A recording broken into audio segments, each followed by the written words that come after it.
गलती से या अनजाने से कोई हम ऐसा काम कर जाते हैं जहां पर उस काम को करने के लिए मना किया जाता है, और जब वो गलती से वो काम हो जाता है तो उसका कभी कभी हमें उस गलती का दुष्प्रभाव झेलना भी पड़ सकता है। तो क्या हुआ था उस रोहित के साथ, जिसने एक ऐसी जगह पे एक गलत काम कर दिया जिसका भुगतान उसको माना कि एक दिन के लिए झेलना पड़ा, लेकिन वो एक दिन भी उसके लिए भारी हो गया था। तो जानते हैं इस नई कहानी में रोहित के साथ क्या हुआ और रोहित ने क्या गलती करी। नमस्कार, स्वागत है आपका आपके अपने खुद के YouTube चैनल जिसका नाम है सच्चे अनुभव विद मनीष। इस चैनल के माध्यम से मैं लोगों के साथ हुई पैरानॉर्मल एक्टिविटीज़ को कहानी के माध्यम से आप लोगों के साथ साझा करता हूँ।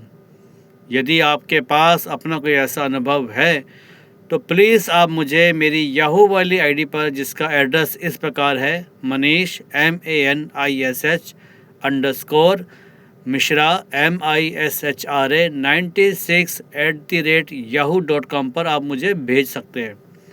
और विश्वास मानिए, आपके इस अनुभव को, इस कहानी को मैं सभी लोगों के साथ इस प्लेटफॉर्म के माध्यम से साझा करूंगा। और यदि आपको मेरी कहानी अच्छी लगती है तो मेरे इस चैनल को सब्सक्राइब करें, लाइक करें और शेयर करें। इस चैनल के माध्यम से मैं लोगों को ये जागरूक भी करना चाहता हूँ कि जो आप ये कहानी सुन रहे हैं और इस कहानी से आपको ये शिक्षा मिलती है कि आप वो काम ना करें जिससे आपकी फ्यूचर में कभी यहाँ कहानी मुझे सुनानी ना पड़ जाए। तो प्लीज़ आप ऐसी जगह से थोड़ा सावधान रहिए और ये गलती कभी ना करिए, ना अनजाने में ना जानकर। चलो शुरू करते हैं आज की नई कहानी। जय श्री राम।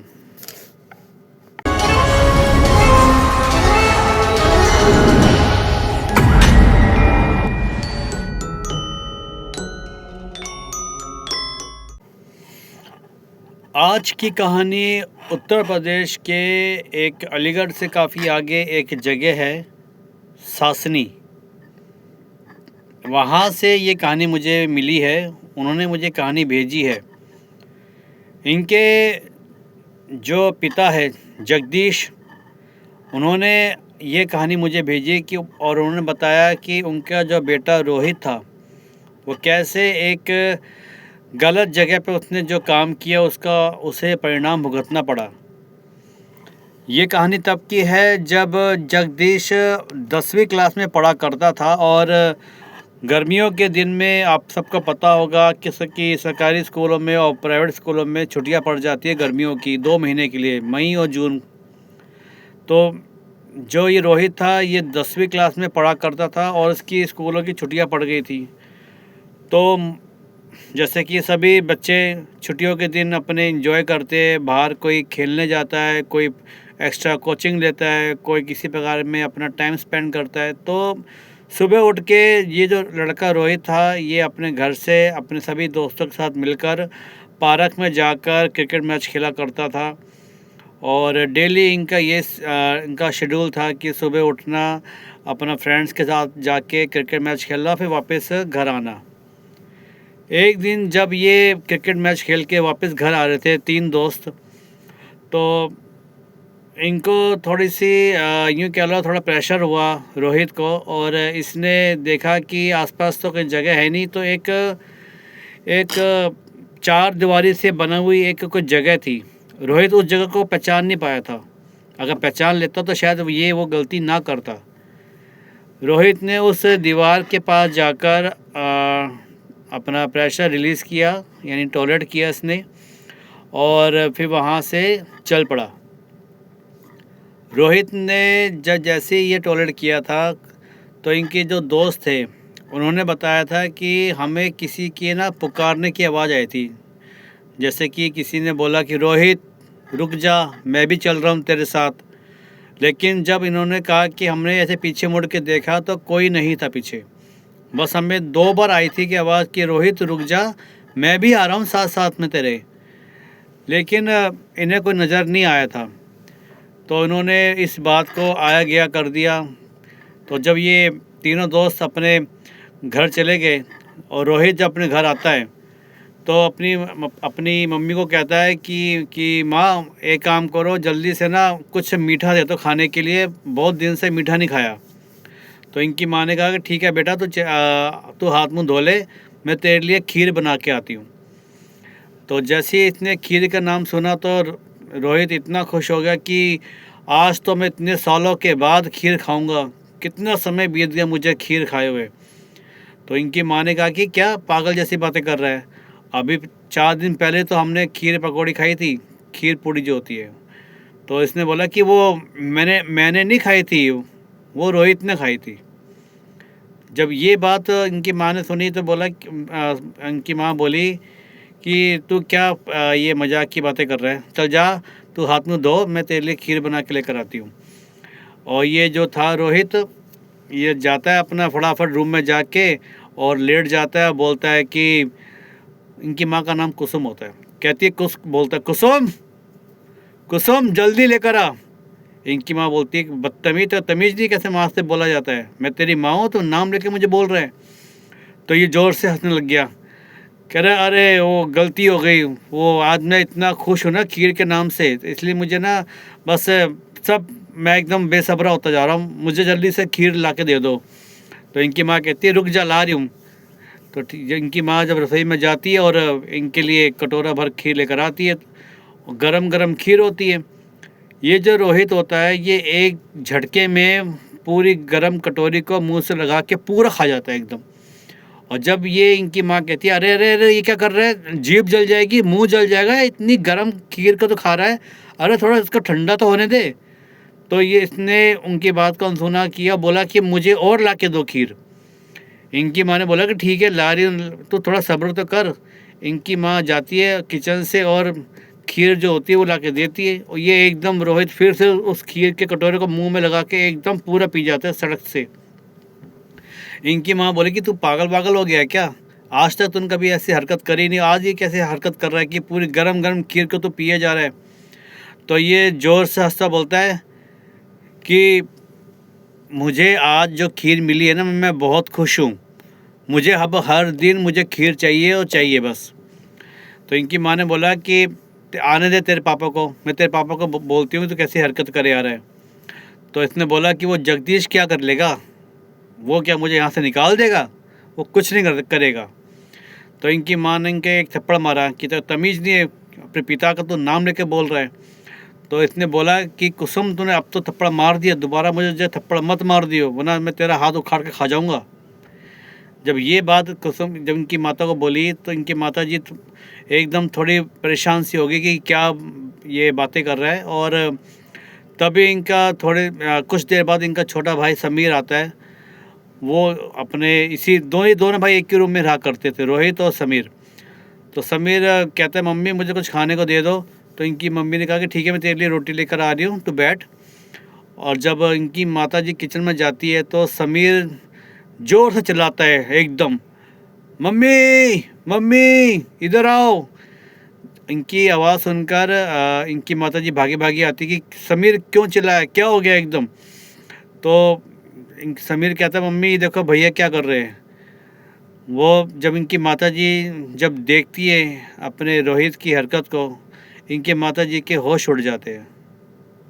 समीर जो रोहित होता है वो दीवार पर छिपकली होती है ना, छिपकली की तरह चिपका हुआ होता है, वो भी दीवार के मिड हाइट पर। तो जब इनकी माँ कहती है अरे ये क्या कर रहा है तू, और ये तूने कैसे किया, उतर नीचे गिर जाएगा, उतर नीचे। तो वो जोर से हंसता हुआ जो रोहित था वो एक दीवार से कूद कर दूसरी दीवार पर कूद जाता है, चिपक जाता है, छिपकली की तरह चिपक जाता है एकदम। जब ये हरकत देखती है तो इनकी माताजी एकदम बेहोश हो जाती है, ये क्या हो गया। और समीर जो से चिल्लाता है मम्मी उठो, मुझे डर लग रहा है, भैया क्या हरकत कर रहे हैं, ऐसे कैसे कर लेते हैं ये है। तो और उधर जो रोहित होता है वो ज़ोर से हंस रहा होता है, ज़ोर से हंस रहा होता है कि देखा अभी तो कुछ किया भी नहीं, तुम अभी से डर गए, अभी आगे आगे देखो मैं क्या करता हूँ तुम्हारे साथ।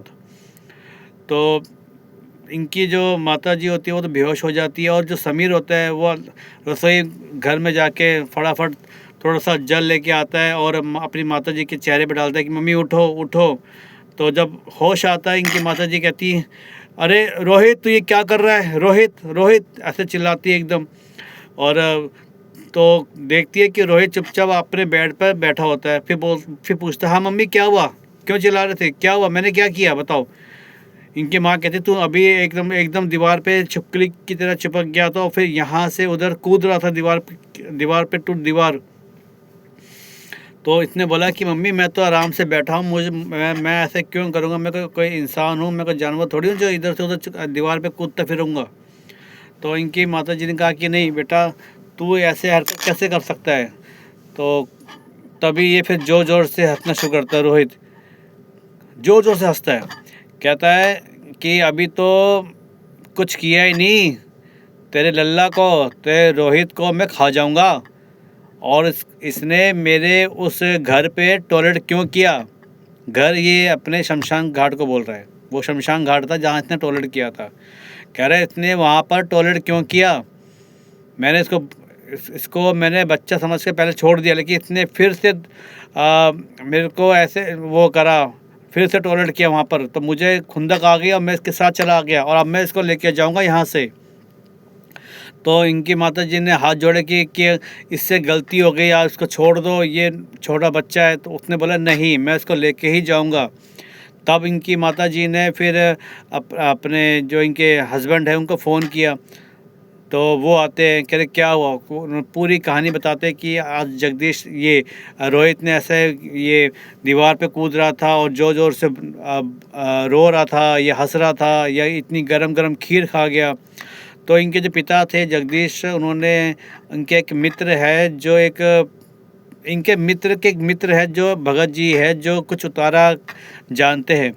तो उन्होंने अपने मित्र को फ़ोन किया और उनके मित्र ने सारी बात पूछकर फिर अपने उस मित्र को फ़ोन किया जो भगत जी थे। उनको बोला कि आप आइए, ये घर परिवार की बात है, मेरा मित्र है, उनके बेटे के साथ ऐसा कुछ अनहोनी हो रही है। तो वो जो पंडित जी थे वो आते हैं, कहते हैं आप चिंता मत करो, मैं आता हूँ आपके घर में। और वो घर में जैसे आते हैं, ये ज़ोर ज़ोर से एकदम और ज़ोर ज़ोर से इसने चिल्लाना शुरू कर दिया। इसकी आवाज़ ये सुनकर आसपास के पड़ोसी भी आ गए कि घर में ये क्या हो रहा है, कोई किसी को मार रहा है, पीट रहा है, क्यों ऐसे चीखने चिल्लाने की आवाज़ें आ रही है।